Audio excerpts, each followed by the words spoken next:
Conway, you found us at last. I did. You've been kicking me in the cupboard. You do know you're Sunderland or Newcastle, this, don't you? I do. Right, come. That's a bit unfair. Everyone good? Rob, potentially a tricky night on Wednesday night, but managed to see it out. Just how pleased were you to get the win? Yeah, obviously really pleased. It was difficult after we wanted to back up a really good performance and a positive performance. We wanted to try and back that up with a win away from home midweek in very sort of tricky, different circumstances, a strange atmosphere, which I don't think it really helped us. But we started the game really well. Should have then gone on to score maybe one or two more, which went, then maybe people's perceptions on it would have been a bit different, but we didn't, and then we probably had to show a little bit of resilience then and just make sure we saw the game out. But overall, very pleased. Tommy Conway's penalty that never was. Did you get any response on that after the game? Yeah, I've had conversation with Kevin Friend on it, and obviously it was a really good, open, honest one, and they realised that it should have been a penalty, which you can accept now because no real harm was done in a way. People are human beings; they can make mistakes, but that one I just felt was a relatively clear one. I think a lot of people would agree with you on that, Rob. Not saying it's right, but there was a lot of conversation after the game about Tommy Conway and whether he's been maybe unfairly labelled in terms of potentially going down easy in the box. Do you think that is unfair? And if so, how does he as a player overcome it? And could potentially what happened on Wednesday night help his cause going forward? It is unfair. I think he's had a couple of, obviously a certain one the other night. The one I think against Stoke was, I personally feel it was as well, but maybe that one was a bit more subjective and people will have a different opinion to me. But no, I've been assured and reassured that there's no sort of agenda against Tommy at all. But yeah, I'd like him to get one. But could that help him though? The fact that it was seen as a clear and obvious, I think, to most people who were in the ground that night. Could that help him going forward, do you think, if there ever is questionable decisions in the future? I think then we're getting in the realms of questioning people's where they're at. I don't think it's that at all. I just think Tommy's a very, very honest guy, and that's all I need to say on the matter. Back-to-back wins now, obviously, and you've spoken before about getting that level of consistency. So you feel like you're getting there now and starting to see it? It's nice with back-to-back wins. I think over the 11 games as a whole we've been pretty consistent. But yeah, good to have good to get 6 points on the board, certainly. But overall we've shown a decent level of consistency, which you have to in this league, and it will look in any league anyway. But that's something that's really, really important to us. I know we spoke about Alan Brown after the game. He was the BBC Radio T Sport Man of the Match. Potentially give you a bit of a head scratcher for Saturday with him, Aidan Morris, Hayden Hackney. We want. I need that. I need those difficult decisions. They're really, really tough. Look, there's no reason why they can't all play together. There's no reason for that at all. And yeah, you want difficult decisions. And I've got that in a number of positions. Which is great. It's not great for my health, but it's great for the football club. And do they embrace? I imagine they embrace that challenge as well, that competition on the training ground and in and around the place. Yeah, they all want to play. I think the key part, my job is to try and keep people motivated and fit and available, and that's really important. They're not always going to be happy. There's a lot of lads here who have got a very good case to say, look, I should be playing. But when you've got a strong squad, that's what you're going to have. When you get the opportunity and when it comes, then deliver.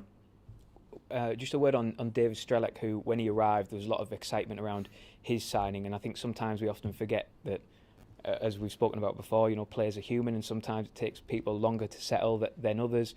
How do you go about getting the best out of him going forward? I think do what we do, is give people our time. we need to be patient with everybody, because you come into a new country, a new way of football, working with a new group of people, new players. Everything's different. Everything is different, and your whole life has changed. And then we got to understand that. So we got to try and help, give people time. He has scored, so he's off the mark. He's provided lots of good moments, and but look, we've got this football club. We've seen it. There's high expectations at this club, and people want it all and want it now. And I think we all just need to make sure that we're just continuing to back the lads, because they're they are human beings, and there's a person first, they're a footballer second. And on that, as a person, how has he settled in here? Really well. Yeah, I'm actually going to I'm going to have a catch up with him again now and have a coffee with him. So he's settling well. He's a really good, honest guy. David goes around smiling, works really, really hard, and but a very open guy as well. So I'm looking forward to having a little bit of a catch up with him in a minute as well. But I think he's settling well. He's enjoying the area. I think he's big parts of everything. I think he's really enjoying at the moment. It's probably because the timing of when he signed and after what he'd just done. I think probably just everything exploded, and then everyone's expectations are just through the roof. Look, he'll be fine. Wrexham next up then, and first game between the two sides in 26 years. I was looking earlier. They seem to have equipped themselves really well since they've obviously got promoted, and life in the Championship seem to adapt quite well. What have you made of them so far? Yeah, they are doing very well. I think in more recent times become even more solid, and they're because obviously there's been a lot of change there again this season, understandably, after another promotion. So they've it may take a little bit of time for them to reach their sort of full potential as well, but I think they're starting to do that. They're in all the games. Watched their last two games. They performed really, really well. So we're expecting another very difficult game. They could tweak the shape ever so slightly, whether they sort of go with the top two like they did the other night, or whether they go a little bit more 3-4-3, 5-4-1. Coming to ours, we'll see. Be ready for a couple of different ways, but they've got some very good individuals, and Phil's obviously been incredibly successful at that football club. They're still riding the crest of a wave, and I think they're only going to get stronger as the season goes on. On that rise, have you witnessed that right from the beginning? Because obviously your time with Forest Green in the National League, and then obviously the promotions. Yeah. So that's when you sort of, I suppose, first came across them in terms of competing against them. No, they were in the National League when we were in League Two. Oh, okay, great.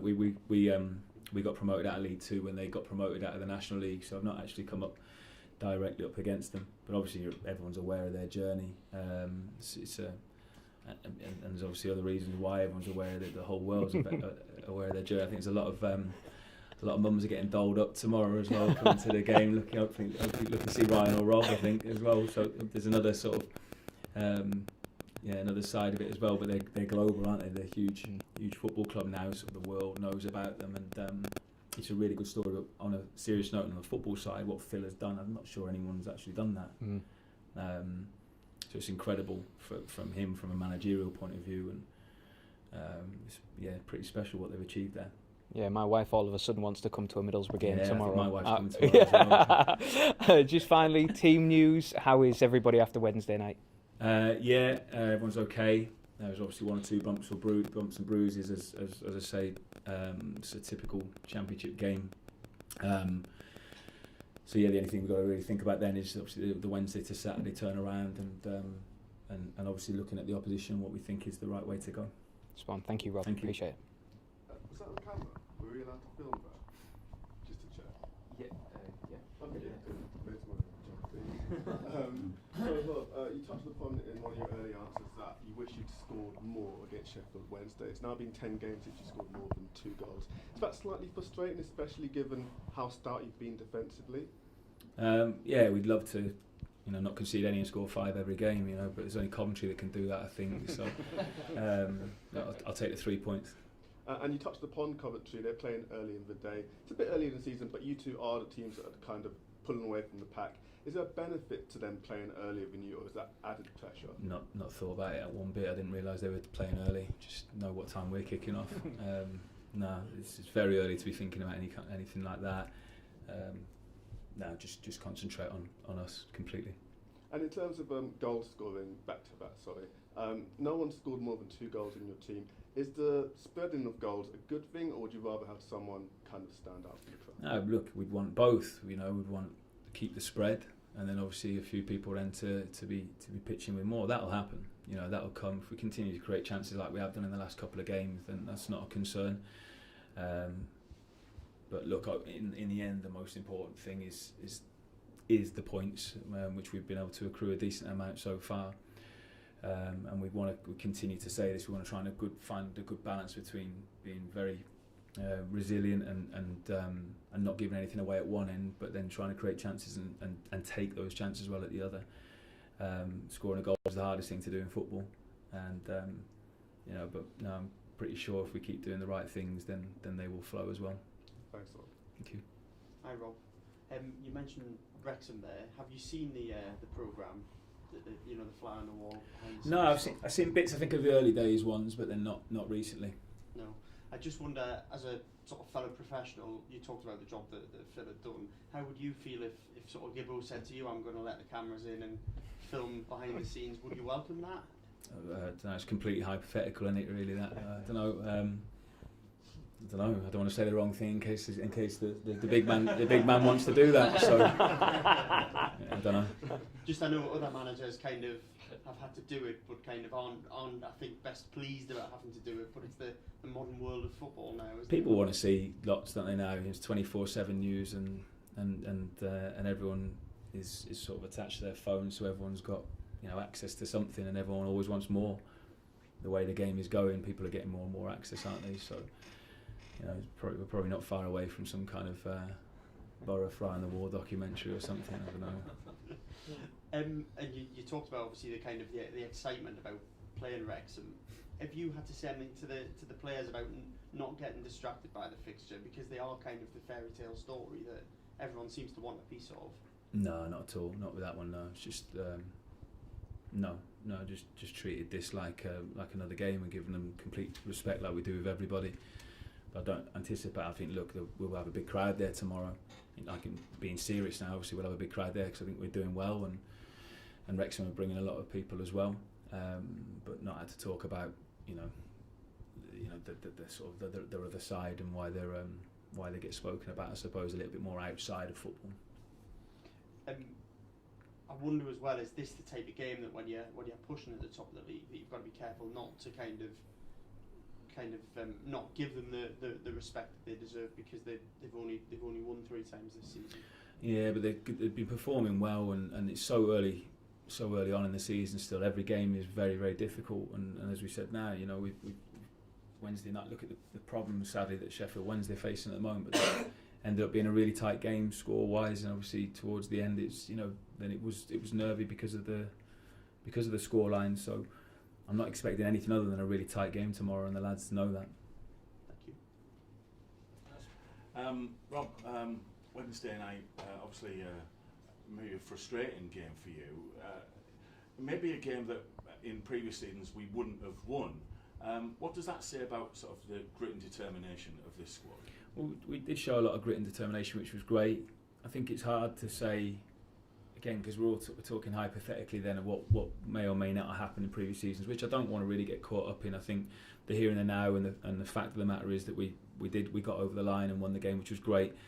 And we created a lot of big chances and obviously should have had the pen, like we said. So there was a lot of good stuff there. But we did show some really good bits from a defensive point of view as well, and defended the goal when we needed to, and made sure we saw it out. So that was pleasing. Yeah. And arguably two of the best players this season have been Aidan Morris and Luke Ayling. Both aren't starting at the moment. You mentioned earlier the headaches that you've got, but what does that say to the rest of the squad about how tough it is to get back in this side? Yeah, it shows we've got a good group that are very competitive, and so yeah, when you're playing, you need to perform. That's it. And then even when you do, we can still make changes because we might need to freshen things up, or we might need to look at something different because of the opposition, or the type of game it's going to be. So it allows us to have real flexibility, and but yes, also you need to step up and keep putting pressure on. The better you perform, train or play, is going to make everyone else step up and perform even at a higher level again as well. So that can only benefit then the whole team.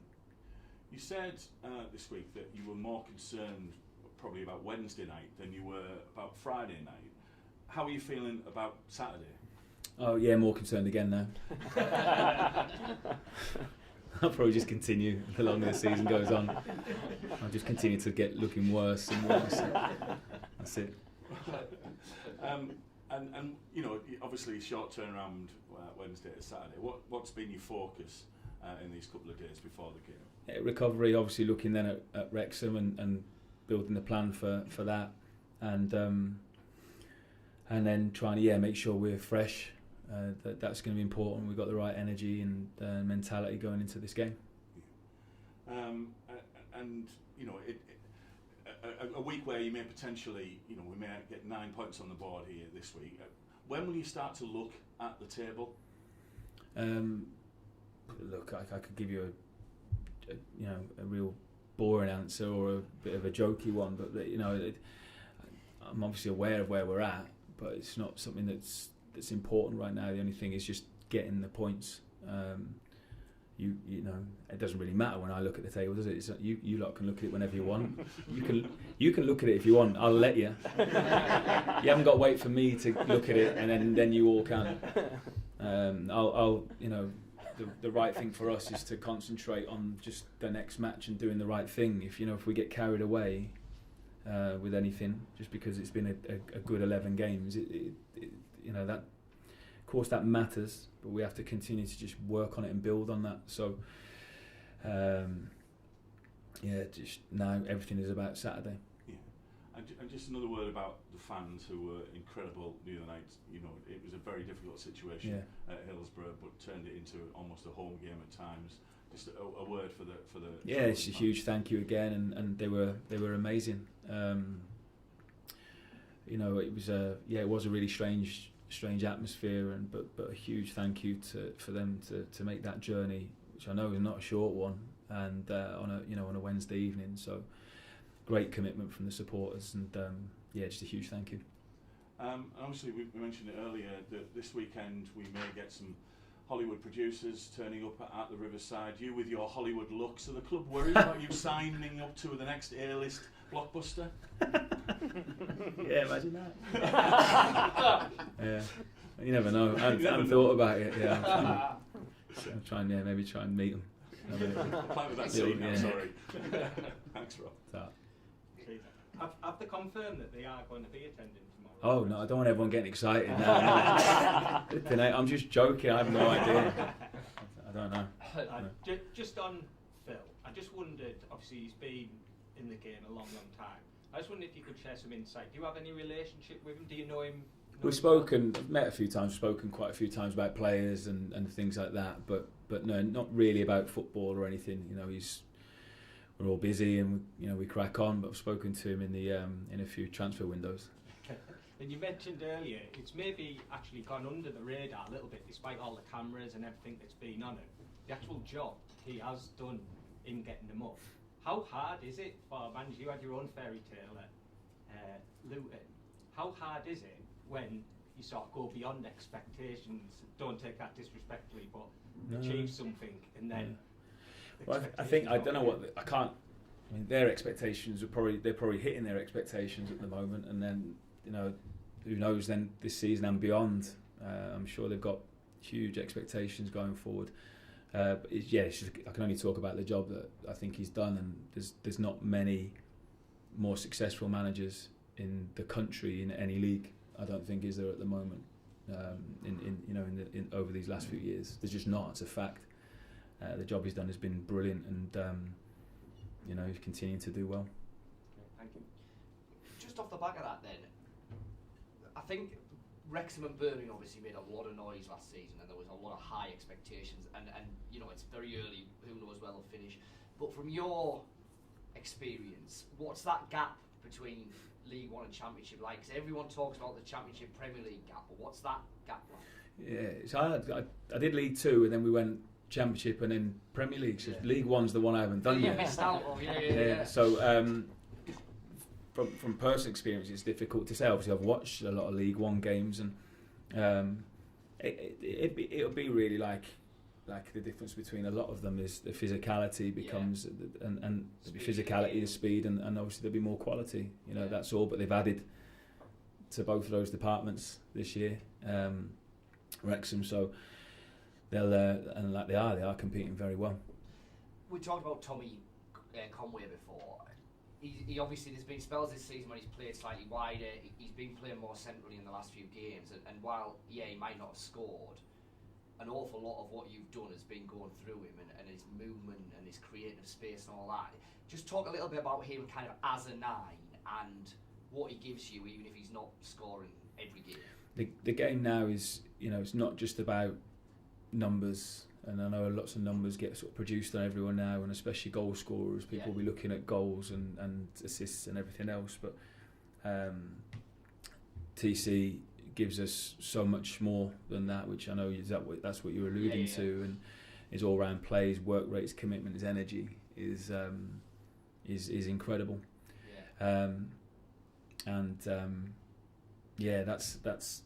That's kind of what we need now. And I think it's not just the modern game, because I suppose Ian Rush would have been unbelievable with his energy and his pressing and everything. So this is not a new thing. I know that, but he is like he's got so much energy and is all about the team. Yeah, which is really important. And it almost feels like, because you've got so many good attacking options, whether wide or as 10s or whatever, that the side is almost, you'd love it, I'm sure, at number 9, if you like, to score 25, 30 goals this season. But it almost feels like that's going to be difficult to happen in this side, because you've got so many other threats and all other players that are going to be in the box. Yeah, there's a number of them in that sort of group, and a number of them will play at different stages as well, and it might be difficult for them all to play 95 minutes every week as well, because we want to be able to introduce some freshness and something different into the game. It's almost a bit like, people talking about what is the best team at the moment. The best team is going to be the team that's in form, or that we think is going to be the right thing for this particular game, because of what's gone on over the last week and what we're going into, which I think is a good thing. I know we spoke about this last week. Really, we've got a lot of players in good form. It's really difficult to pick the team, which is good.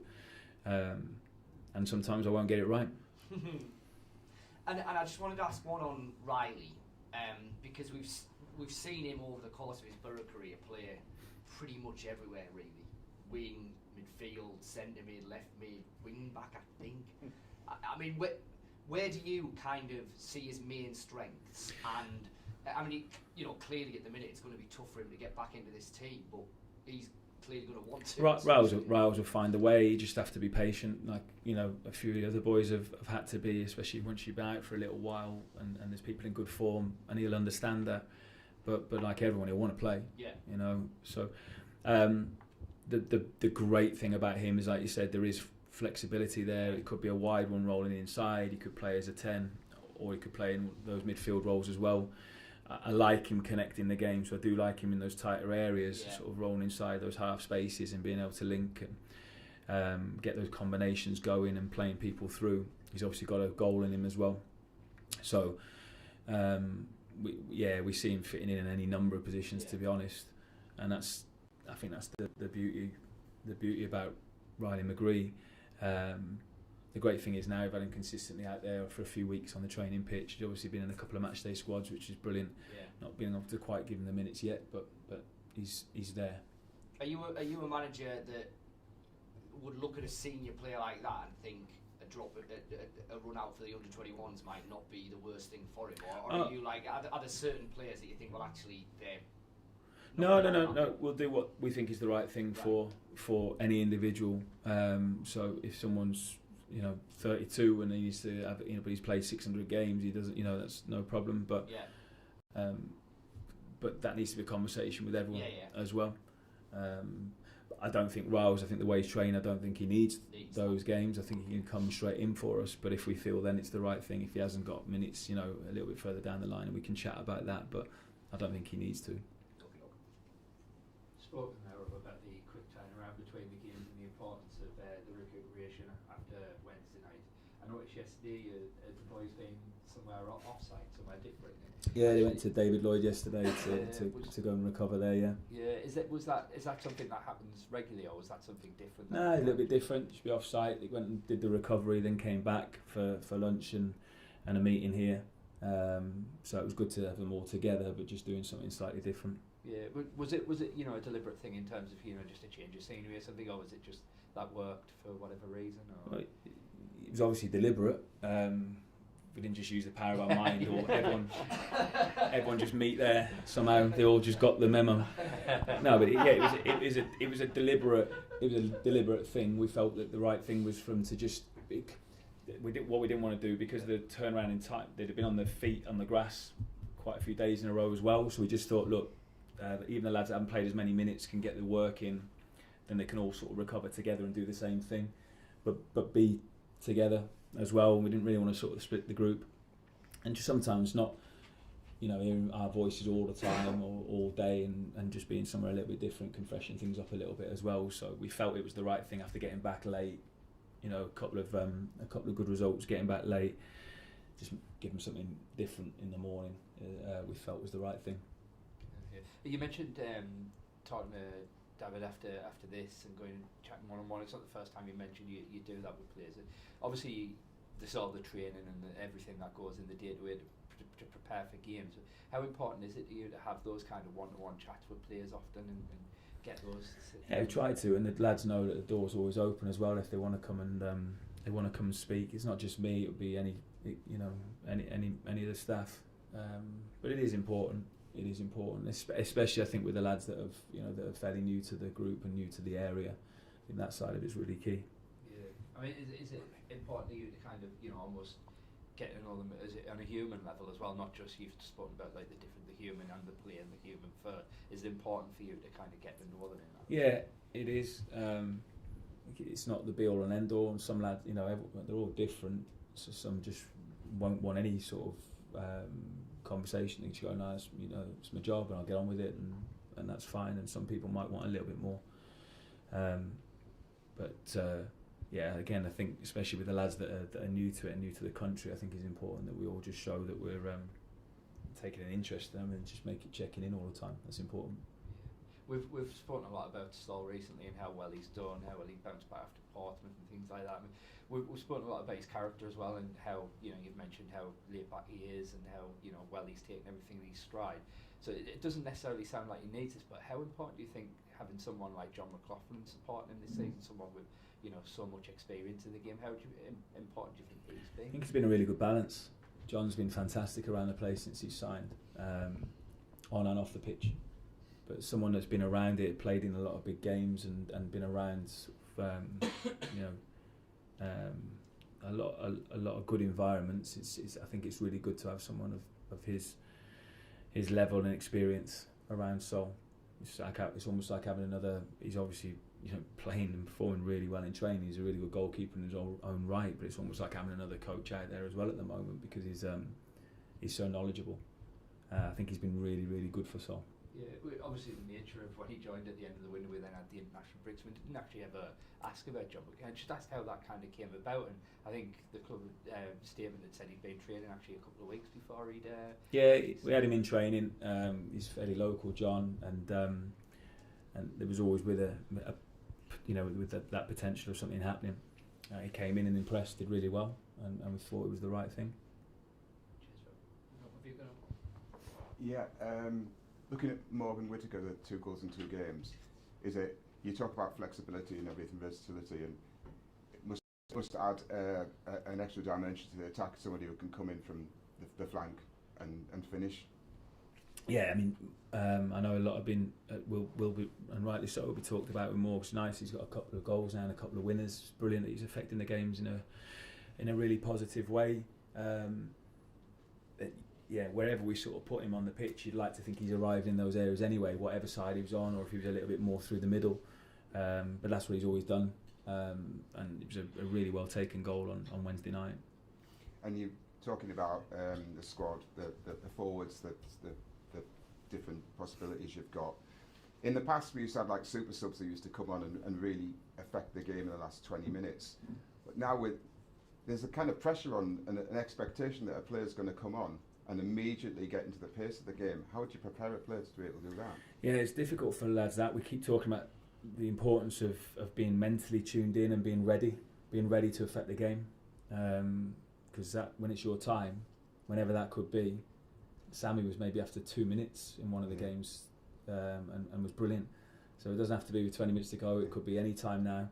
You've got to be ready mentally, and Sammy was that day. I thought he was excellent in that game. So that side of it is really important.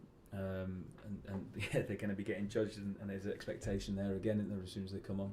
And I suppose on the other hand, that players used to have players that would play for an hour and give everything. Is that I guess players you've got to keep that pressure on throughout, haven't you? You've got to keep hitting those levels. Yeah, they have, and I'd like to think they're going to give everything, whether they play 45, 60, 90, whatever. You've got to leave it all out there, and then we can judge whether someone's flagging a little bit now. We probably need to re-energise in a certain position. But yeah, I mean, now there's so much scrutiny, there's so much noise around every single game, whatever level really, and there's no real hiding place for the players. So the pressure's always on them. The pressure's always on them when they go out there to perform, and thankfully so far this year that in the main they've done that. And talking about pressure, a big crowd. Finally, we get a 3 p.m. Saturday kick-off at home. So what do we expect on Saturday? Yeah, I wish we all, I wish we knew that. I mean, that's the one thing we can't guarantee as a result, but hopefully we get another good performance, a really committed performance. We're going to need to compete against, like I said, a really difficult opponent, and hopefully we can come out on top. But we know it's going to be very, very tough again. Okay. Thanks.